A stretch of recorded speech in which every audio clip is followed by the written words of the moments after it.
Hej, guten Tag. Mit navn er Line Holm. Mit navn er Stine Bolter. Og jeg hedder Jussi Adler Olsen. Og vi har sammen skrevet dette 11. bind i afdeling Q-serien. Den hedder Døde sjæle synger ikke, og vi glæder os til, den udkommer i Tyskland. Sonderdezernat Q lebt für immer. Og Jussi, hvordan kan det egentlig være, at den her serie den er fortsat? Det er fordi, den er for god til at ligge i graven.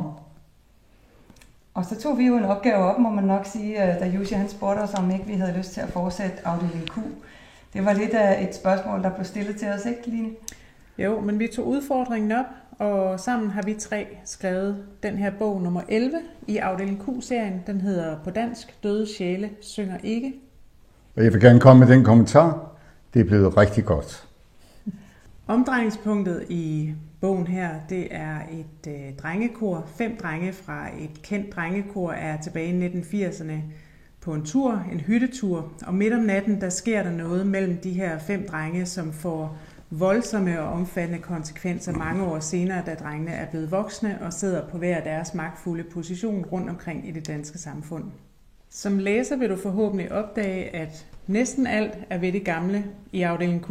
Du kan møde de gamle karakterer, Karl, Rose og Assad, men du vil også opleve en lille smule fornyelse i kælderen under Politigården. Der dukker en ny karakter op, den dansk-franske politikvinde Helena Henry, og hun har lidt nogle hemmeligheder med bagagen, som Rose overhovedet ikke bryder sig om. Der er også sket det, at Karl Mørk jo er blevet forfatter. Han er gået hjem for at skrive sine erindringer, og derfor så var der pludselig plads på hans kontor. Og ind ad døren kommer altså den her dansk-franske politikvinde Helena Henry.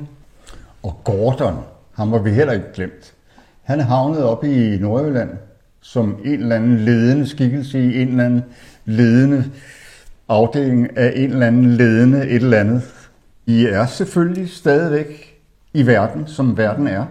Og som altid i mine bøger er der noget aktuelt.